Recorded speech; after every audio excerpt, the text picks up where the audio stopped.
Welcome back, everyone. Today, we have an absolutely profound explainer lined up for you. We're going to be exploring a foundational theological text based on the New City Catechism, alongside an accompanying analysis simply titled, What is God? We are going to unpack this incredible source material to really understand how it defines both the massive cosmic nature and the deeply personal identity of the biblical God. And as you'll see, the authors argue that getting this right literally changes absolutely everything about human existence. What is God? I mean, it is arguably the most significant question human beings have ever wrestled with, right? As the source material points out, this isn't just some abstract academic debate meant for theologians sitting around in dusty libraries. No, how you and I answer this specific question dictates our human destiny, our entire sense of morality, and ultimately our core identity. It's the absolute bedrock upon which a person's entire worldview is built. Okay, let's dive into this. Here is our roadmap for today's explainer. First, the ultimate question. Second, what and who is God? Third, competing views of reality. Fourth, the human condition. Fifth, the gospel of redemption. And finally, number 6, what knowing God means. Let's jump right into section 1, the ultimate question. The source material makes a really compelling case right from the jump here. Questioning God's nature is the anchor for our entire human existence. The text argues that understanding God gives objective, tangible direction to our lives. Think about it. If the biblical God exists exactly as described, then human beings are purposefully designed. We aren't just random cosmic accidents. This framework roots our understanding of morality directly in God's perfect, unchanging character, rather than in our own subjective feelings or whatever the current societal trends happen to be. Moving on to section 2, what and who's God? This brings us to the core of the Catechism, which finds it pretty much impossible to separate these two concepts. We have the what, which is his immense cosmic nature as an infinite, unchangeable creator, but then we also have the who, his relational, personal identity. The source argues that you cannot fully understand the sheer power of the what without intimately grasping the relational personhood of the who. They go hand in hand.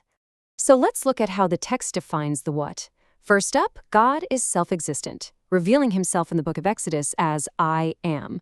What does that mean? Well, it means God is the eternal source of all being. He relies on absolutely nothing else to exist. No battery pack, no external power source. The biblical God isn't described as some vague, impersonal force floating out in the universe. He's the living, everlasting king who stands completely outside the boundaries of time and space. The Catechism also describes God as infinite and unchanging. The theological term is immutable. Now, the analysis clarifies a really important point here.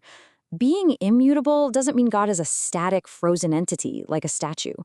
Actually, it means that his core character, his power, his compassion, his justice, and his promises are absolutely reliable. They never fail, and they never, ever diminish. Now, moving over to the who, the text emphasizes that God is triune. Father, Son, and Holy Spirit. This is such a fascinating concept because it means that God, in his very essence, is the ultimate eternal community. Before the universe or anything else was ever created, God was already a relational community of perfect love. According to this view, love isn't just something God does on occasion. It's woven into the very fabric of reality because it is exactly who God is. To hold all of us together, the source references the theologian D.A. Carson. And the crucial point is exactly what this quote highlights. We aren't permitted to just take one attribute of God and ignore all the others. We can't just pick our favorite parts. The biblical framework demands that we hold all of God's attributes together perfectly, balancing his holy severity and justice right alongside his boundless, self-sacrificing love. All right, section 3, competing views of reality. The author pivots here from abstract doctrine to a massive clash of worldviews that we see every day in our modern world. Notice the stark contrast. The naturalistic view, which is super dominant in much of modern culture, sees reality as the result of random chance. That naturally leads to subjective morality and, frankly, no inherent objective meaning. In total contrast, the biblical view asserts creation with an intentional purpose, offering absolute morality anchored firmly in God. The author argues that this biblical perspective essentially rescues humanity from viewing itself as just a meaningless evolutionary accident with no intrinsic value. To back this up, the article pulls in a really great reflection from Jonathan Edwards. The argument he makes is that the creator doesn't just build the universe, wind it up like a clock, and then walk away to leave us to our own devices. No, because he created it. He is inherently invested in it. God actively sustains and governs reality with intentional, ongoing care. Which leads us to Section 4, the human condition. Now that the source has established God's perfect, holy character, we have to look at the sober reality of our own spiritual estate. It argues that apart from God, the human condition is fundamentally hopeless. We are naturally ignorant of spiritual truth, we're completely unable to keep God's perfect laws, and ultimately, we're separated from our Creator by our own rebellion, which the Bible calls sin. It's a dire situation. But thankfully, there is Section 5, the gospel of redemption. The text absolutely does not leave humanity in that hopeless state. The article walks through this Christ-centered timeline to show exactly how the who and the what of God interact with humanity to save us. Step 1 is the incarnation, God actually becoming man in the person of Jesus. Step 2 is the crucifixion, where Jesus willingly bears the sins of the world. Step 3 is the resurrection, completely triumphing over death itself. And finally, Step 4, reconciliation, which frees humanity from its spiritual slavery. This right here is the climax. It's where God's perfect justice and his boundless love beautifully, perfectly collide.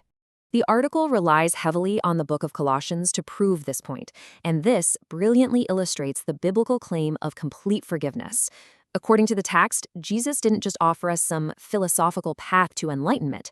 He secured an ultimate public victory over evil and spiritual slavery, entirely wiping out the requirements that stood against humanity. It's a total rescue mission. Finally, Section 6, what knowing God means. So how does knowing this incredible cosmic God reorganize a person's everyday life? Well, the source breaks this down into 3 practical categories, starting with identity. The argument is that knowing God fundamentally shifts your core identity. You are no longer defined as an object of judgment. Instead, through Christ's sacrifice, you are a fully accepted, loved, and deeply wanted child of the Creator, directly equipped with the Holy Spirit. The second category is purpose. The text explains that under this worldview, random chance is completely replaced by profound destiny. Human life has deep, intrinsic meaning because you were intentionally designed. As a result, believers are called to no longer live just for themselves, but to live entirely in the light of Christ, seeking to please and honor him with everything they do. And the final category is practice.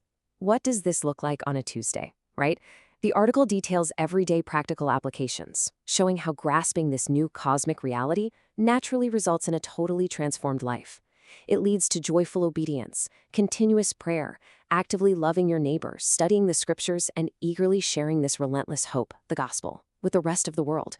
So, based on the framework laid out in the New City Catechism and this profound theological text, we are left with a pretty vital question to reflect on. If reality isn't just a random accident, and if this self-existent, loving, and holy God deliberately stepped into human history to redeem us, how does that change your identity today? Now that you know who God is, who are you living for? Thanks so much for joining me on this explainer, and keep learning.